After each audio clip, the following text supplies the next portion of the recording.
Are you willing to undertake a dangerous mission behind the enemy lines, knowing you may never return alive?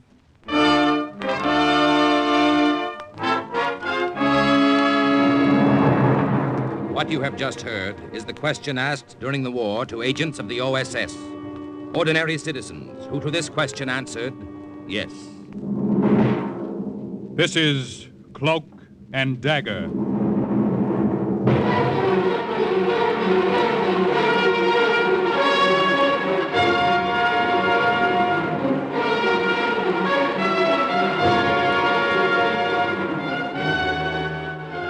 Black warfare, espionage, international intrigue. These are the weapons of the OSS. Today's story, The Trojan Horse, is suggested by actual incidents recorded in the Washington files of the Office of Strategic Services. A story that can now be told.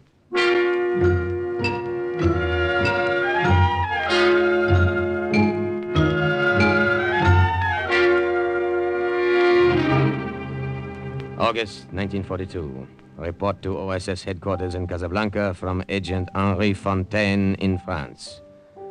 Contact with girl Gabrielle Monet was made in the Bluebeard Café in Paris.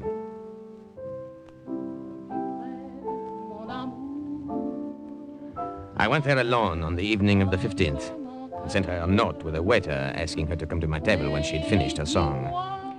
Then I sat and waited. German officers were spread about the room as they were spread about all of occupied France. I wondered what they would say if they knew why I had come.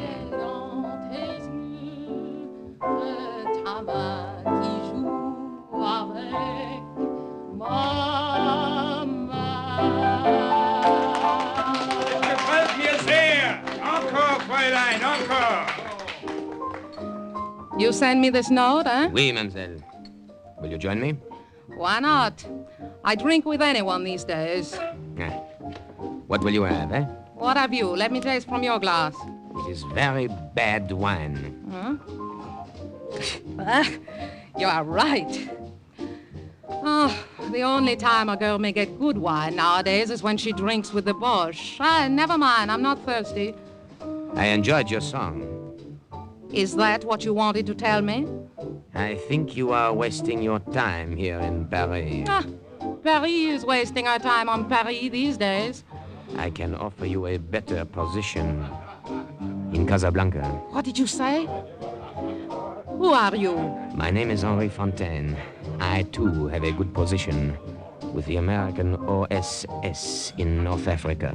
What are you saying? Before the Germans came to France, I was a poor poet. They did me a service. Now I'm a rich spy.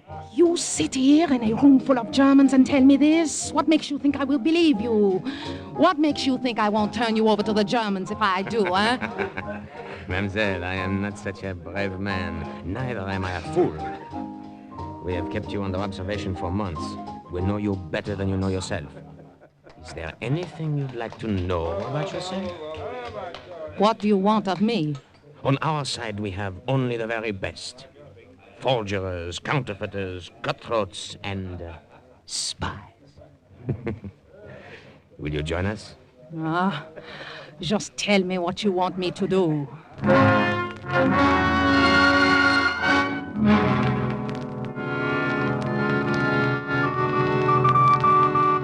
Agent Henri Fontaine in France to Agent Steve Lytle in Casablanca. Arrangements have been made to transport the girl Gabrielle Monet to the south of France and then to Casablanca. Awaiting further instructions. Over.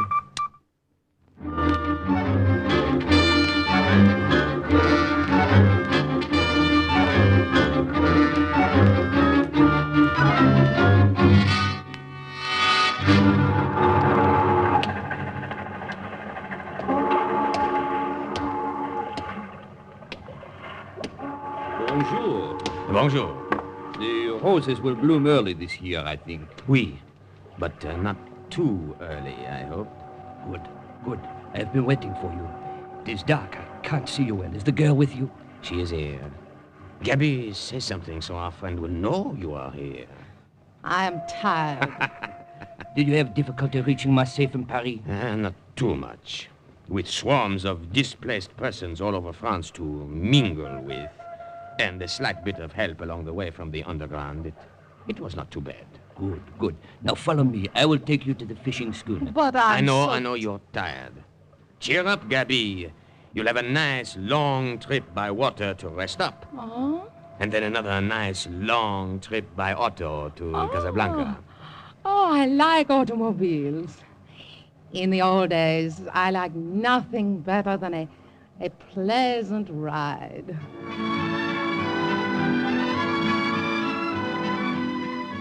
But Gabby did not like the automobile trip to Casablanca. It was probably nothing like the old days. I drove up front alone while she was fitted in the trunk of the car behind gasoline drums. There were gunny sacks and a Moroccan rug thrown over her. Across everything, a heavy canvas cover lashed down with just enough air left for her to breathe.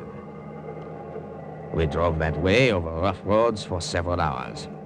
When it got dark, I pulled over to a side lane and let her out.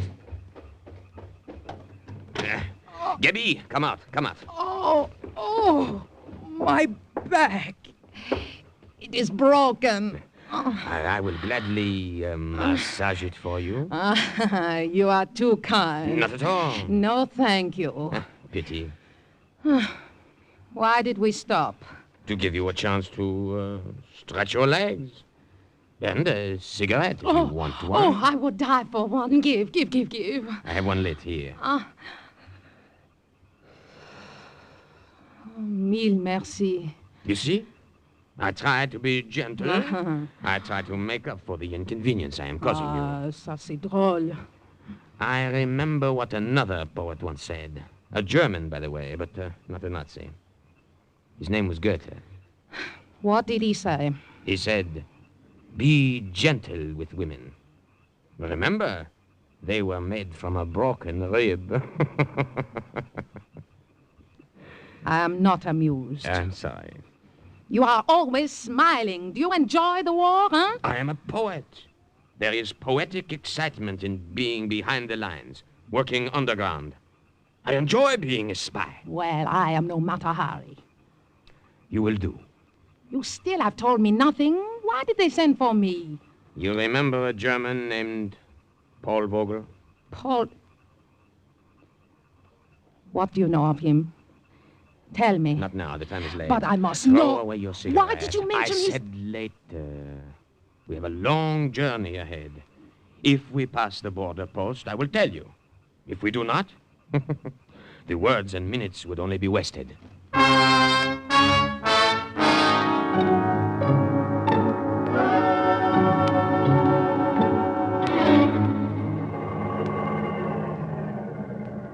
Altola! I thought I would never reach the border. It's been a long trip. Where are you headed? Casablanca. Have you anything to declare? No, nothing. Let me see your passport. Here you are.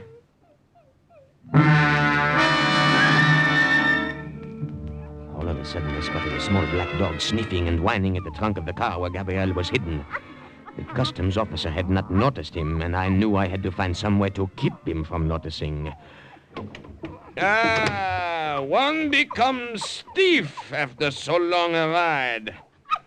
While he looked over my passport, I went to the rear of the car, picked up the dog by the scruff of the neck, and started to pet him. Well, your passport seems to be in order, but what's the matter with Jeff? Nothing. Perhaps he does not like to be picked up.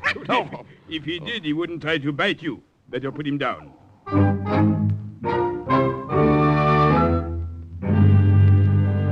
I knew if I put Jeff down, he'd go back to sniffing around that trunk. I felt like strangling that cute little black puppy. Well, put him down. I have taken a fancy to him. How do you feel about selling him to me, eh? Huh?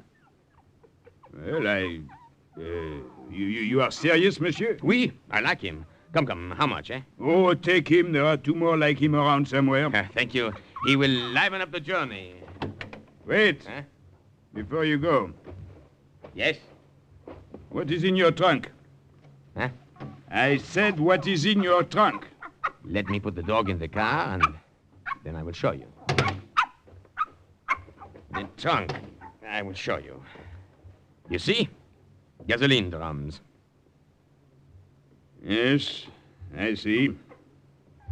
Very well. Close the trunk. I may go? Of course. Thank you again for Joff.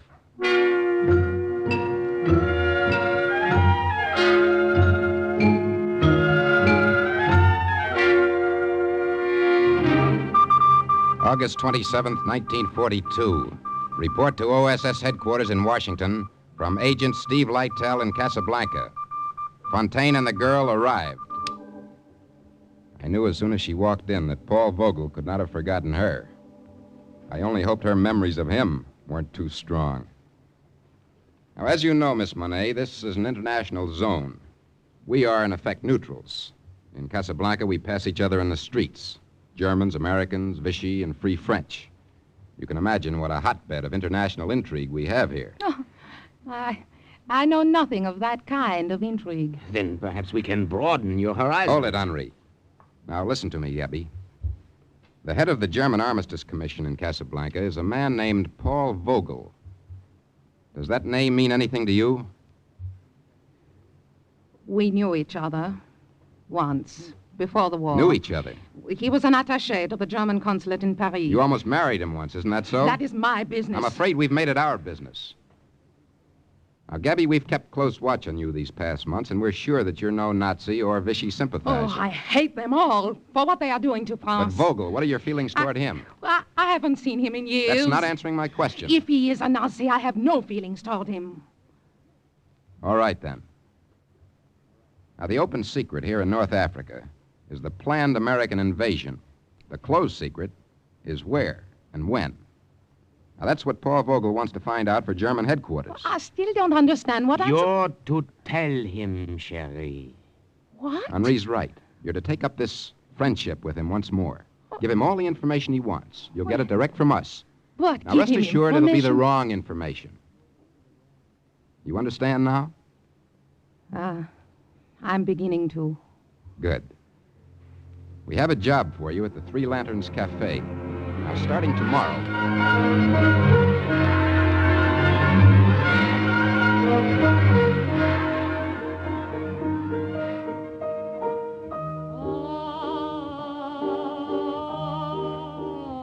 Agent Henri Fontaine and I were at the Three Lanterns Cafe the next night when Gabrielle opened there. Cafe was packed, but even the crowd around the bar, officers with ribbon chests, waterfront riffraff, and black marketeers, all of them were quiet when she sang.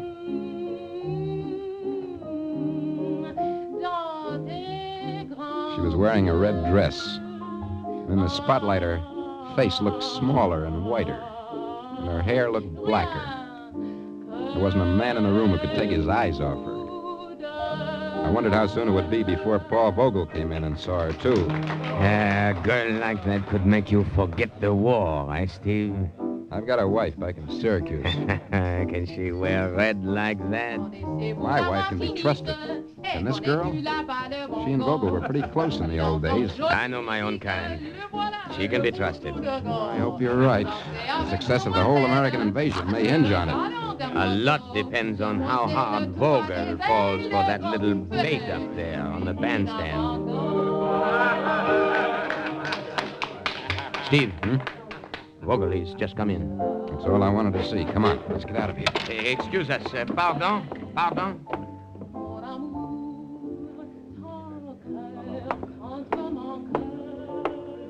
This table is free, waiter. It will do. Oui, Vogel. You wish to see the wine list? Oh, That girl. How long has she been here?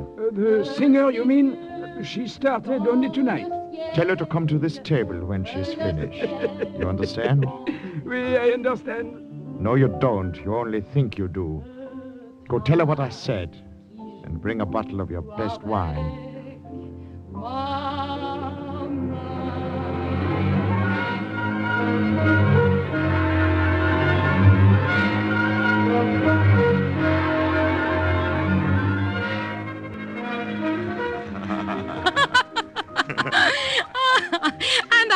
no idea it was you, Paul, when the waiter came to me. How like you to walk back into my life so quietly after making so violent an exit.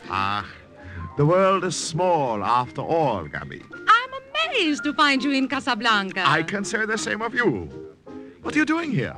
I arrived here a few days ago, but I've been in North Africa for months. Tangier, Oran, Tunis, singing. How were you able to leave France after the occupation? You should know how well I always got along with Germans. You don't seem angry with me any longer, Liebchen. After that last time, 6 years ago. Life is too short to be angry for too long at anyone. Besides, I was a fool to have been jealous over that silly blonde with the bad legs. I've even forgotten her name. Suzanne. Aha! I see you have not forgotten. Voici, monsieur. Oh, it's our wine. Gabby, how good it is to be with you again. How good it is to be with you, Paul. For you? For me. Now, we will drink to what is to be, Liebchen. What is to be?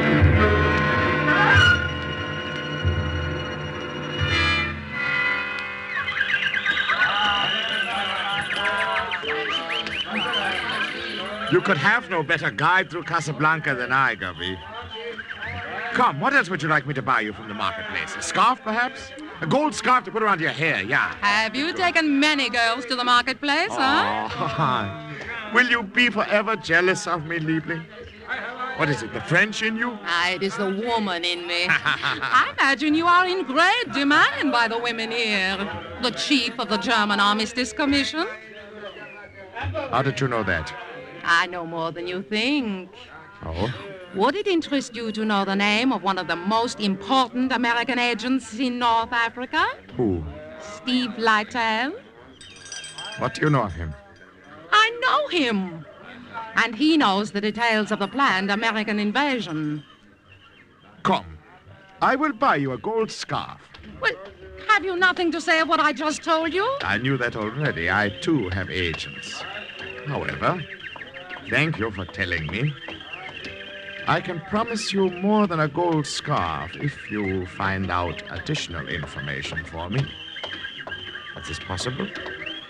It might be. Very possible.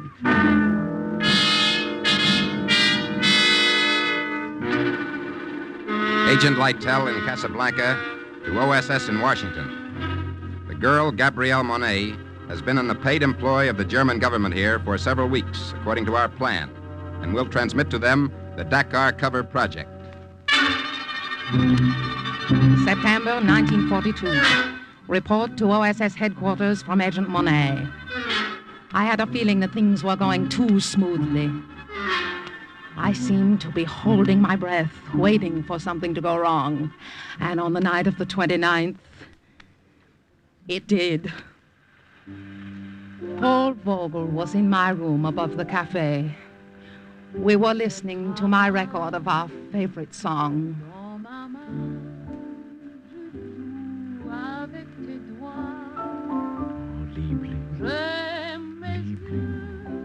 You'll have to go soon. It is late. Forget the time. Who would think it would come to this again, Gabby? After that day in Paris, when we quarreled so. I remember that day. We showed poor judgment to argue out of doors. It was raining. I got a terrible cold in the nose. Poor Gabby. Let me kiss that poor nose. Sherry. Paul, you really must go. But before you do, I have a paper for you in my purse. Dates when high officials will be in Casablanca. I'll get it for you. I want to talk to you. You're hurting my arm. Let Germany me go, is Paul. paying you well for this I information know, you are Paul, giving us. please. Some of it is useful information, but none of it is as important as I would like. I will try to do better. You had better do better. You know what would happen, Gabi, if I found out you were crossing me. I would not cross you. It is nothing for me to my... twist your arm like this. Such a small arm.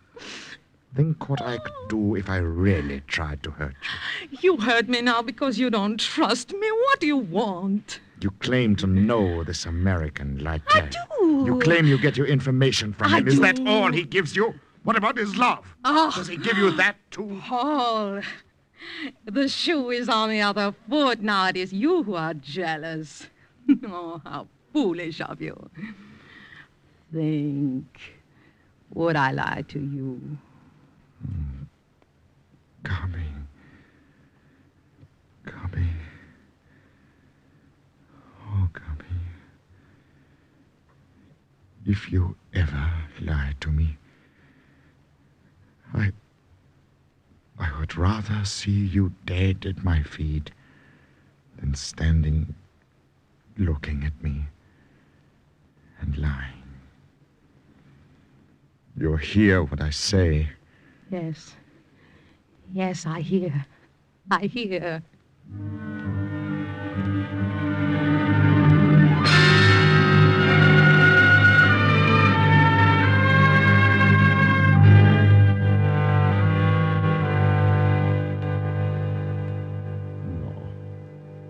No more wine. I must keep my head clear to think of what you have just told me. Now, are you satisfied that I'm earning my money? Dakar. So the Americans will land in a few weeks at Dakar. Very likely, very likely. Dakar is strategically important. It will be more important if the German fleet is there to stop the invasion. Yeah. That bungled attempt at a landing under de Gaulle's leadership failed, so the Americans probably figure we would not dream that they would try it again in the same place.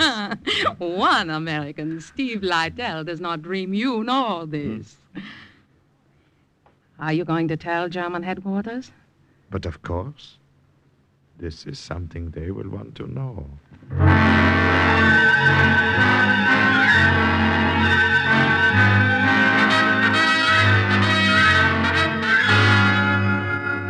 He believes it, Steve, every word of it. Good. The German fleet is being sent to stop the invasion at Dakar. Good, Gabi. Good work. Steve, radio report just in from Gibraltar. What is it?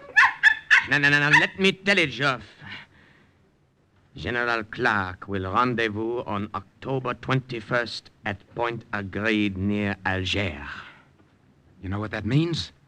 Final preparations for the Iran invasion. Nothing must go wrong now. Nothing.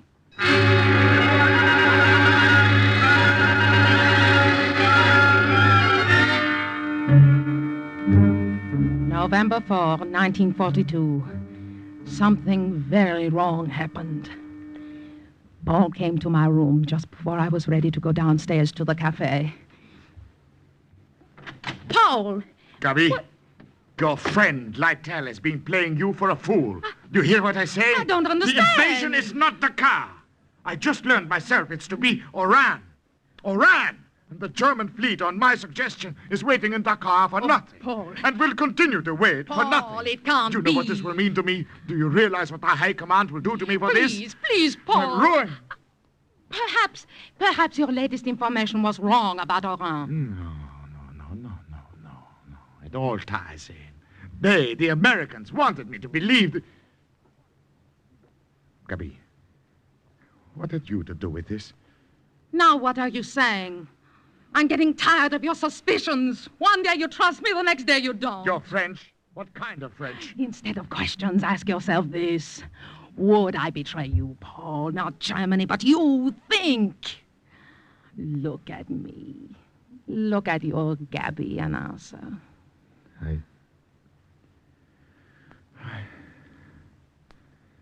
No, of course not. Not you. You wouldn't dare. There may still be time to stop the Americans at Oran. I must get back to headquarters and let them know by radio. I should have done that right away instead of coming here. Oh, have a drink first. No, later. I'll be back. It will not be easy for you to tell the High Command this. A drink will fortify you. Mm. Yes. Perhaps you're right. One drink, then.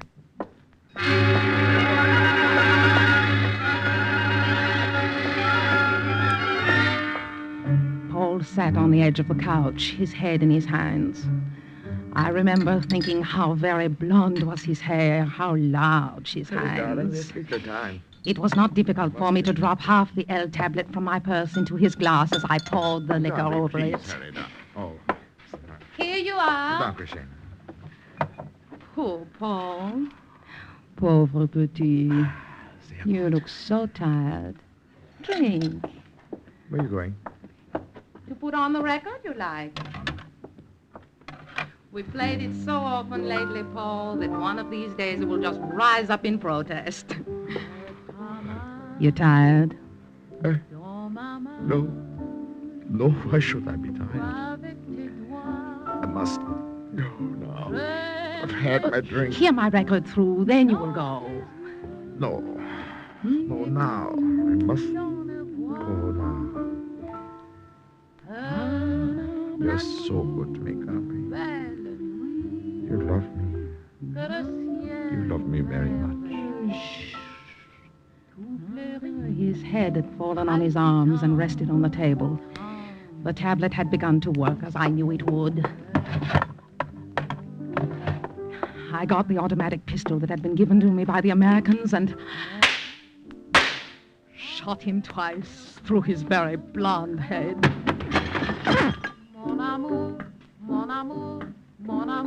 Report from Agent Gabriel Monet. Fini. Well,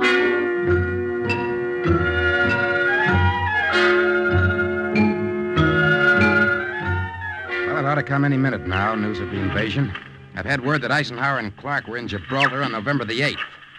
I'll let you both know as soon as something comes through on the radio. Are you all right, Debbie? Me, don't concern yourself. You did what you had to do. It took courage. Well, if I had thought about it longer, perhaps I would not have had the courage. You cannot know. I think I do. He meant a great deal to me. A long time ago. I killed him. Listen to me. I told you something once that the poet Goethe said. He also said this. Give up what perished long ago, and let us love what's living. Do you hear, Gabi? Do you hear?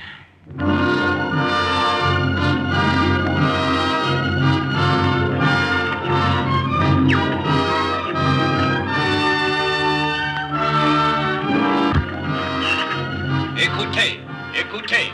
Yankee, Franklin, Midway, Lincoln, Robert arrive. Robert arrive. That's it, the code name. Robert's arrived. The invasion's begun. Do you hear? Did you hear, Gabby? Did you? Yes. Yes, yes, I heard.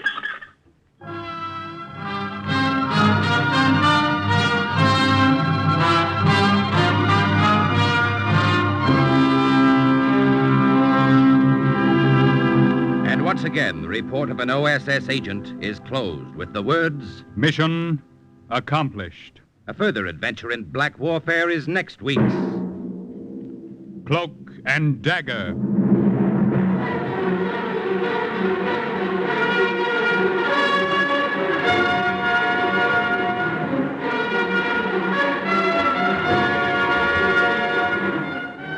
Heard in today's story were Jane White, Barry Kruger, Leon Janney, Joseph Julian, Carl Weber, Raymond Edward Johnson, Guy Sorrell, and Bernie Gould. Script was by Winifred Wolfe. Music under the direction of John Gart. Today's true OSS adventure was based on the book Cloak and Dagger by Corey Ford and Alastair MacBain. This has been a Louis G. Cowan production under the supervision and direction of Sherman Marks.